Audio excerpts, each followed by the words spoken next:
os caras passam tanto nesse vídeo? Os caras me falaram, ó, passaram muitas simulações de jogadas dos gols do Palmeiras neste ano,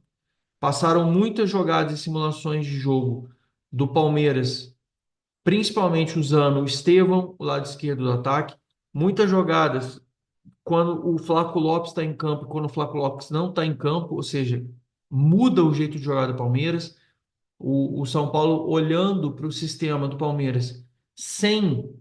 um atacante exatamente de referência. Provavelmente ele vai colocar o Vitor Roque para ficar no meio da defesa do São Paulo, mas vai ter que se movimentar muito. Tem o Facundo, tem o Estevão e tem o Vitor Roque, que muito provavelmente, pelo que a gente vem obtendo de informação dos treinos do Palmeiras, ele vai jogar contra o São Paulo e vai começar a titular. Então, quando o Flaco Lopes não estava jogando, o Palmeiras estava sofrendo um pouco mais sem referência na área. E ele estava usando uma linha de movimentação entre os atletas, inclusive o Maurício, que machucou no início do jogo do São Paulo, era um dos que se movimentava muito junto com o Facundo e com o Estevão, fazendo essa movimentação intensa no ataque palmeirense, tendo uma linha de mais mobilidade, ou seja, os jogadores ficam mais livres, e aí ele reforça mais o setor de marcação e ele reforça o setor de meio de campo para tentar dar aquela pressão. Circula a bola muito dos lados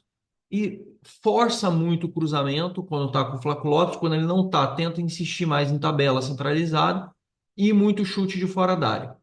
Isso foi o que eu ouvi e o Zubeldia começou a mostrar essas jogadas. Por exemplo,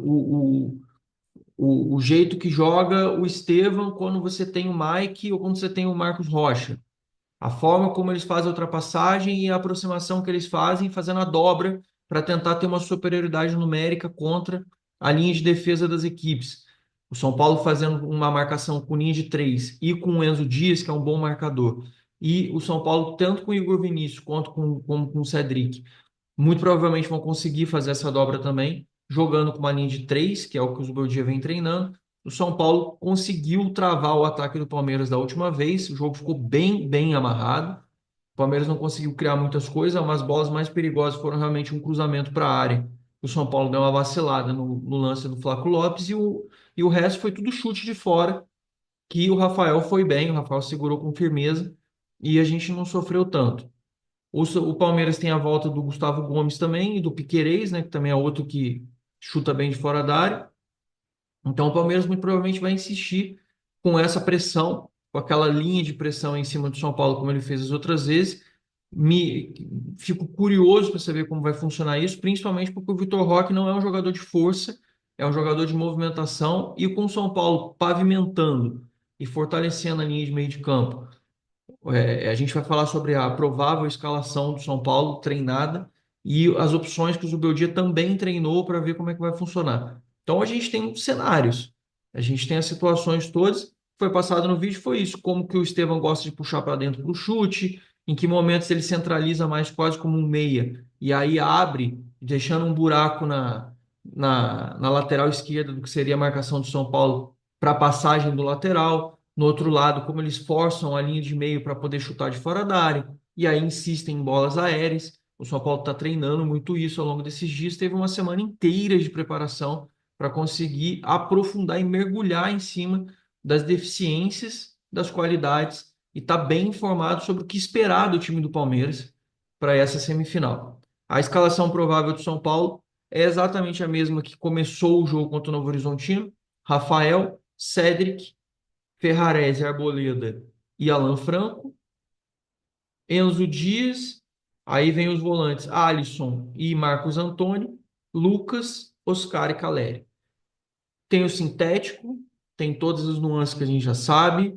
tem todas as questões daquele outro jogo, a gente jogou muito mais recuado, era um jogo que a gente estava poupando jogadores, os caras estavam cansados, era uma outra situação, o Palmeiras vinha de pressão, o São Paulo vinha de pressão, foi um jogo no outro contexto, esse é um jogo que tem um cunho emocional ainda maior do que aquele jogo já teve,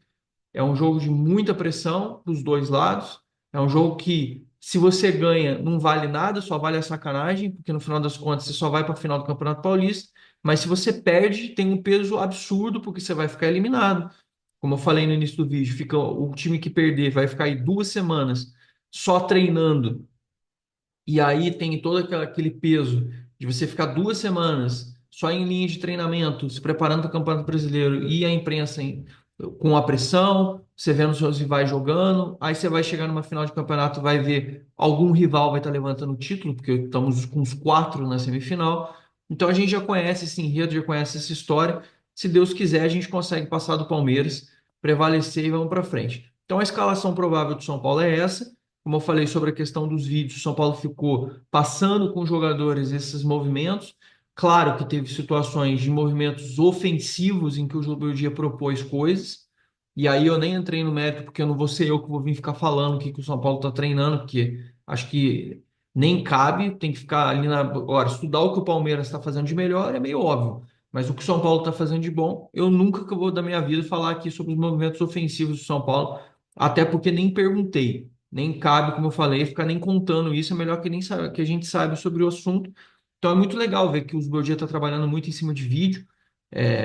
utilizando muito desse recurso, mesmo com tempo de treinamento, mas mostrando e trabalhando para os jogadores, para o cara saber exatamente o que jeito que o cara faz o movimento, como ele se sente confortável, qual a perna que ele chuta, qual o movimento que ele vai fazer, se ele vai fazer um movimento de corpo, vai ter uma ultrapassagem nas costas, se ele vai puxar a bola para alçar uma bola na área, quem infiltra na hora desse movimento, quem que acaba chutando mais de fora para ficar mais atento nessa movimentação, quem acaba dando brecha nas costas para você poder puxar um contra-ataque e a gente poder aproveitar também, porque imagino que o jogo seja nessa toada, nessa tônica, e também as situações de jogo. Por exemplo, São Paulo fez o primeiro gol, está defendendo, tem uma situação. São Paulo está no 0-0 e aí tem uma mudança em determinado momento do jogo, o Palmeiras começa a forçar, começa a mudar a peça, começa a botar mais gente para cima do São Paulo, o meu dia vai fazer algum tipo de movimentação com os jogadores. Já comentei com vocês ao longo da semana, jogadores que ele já deixou preparado e que ele foi trabalhando mais ao longo da semana, como por exemplo, André Silva, Luciano, o Juan Tressoldi,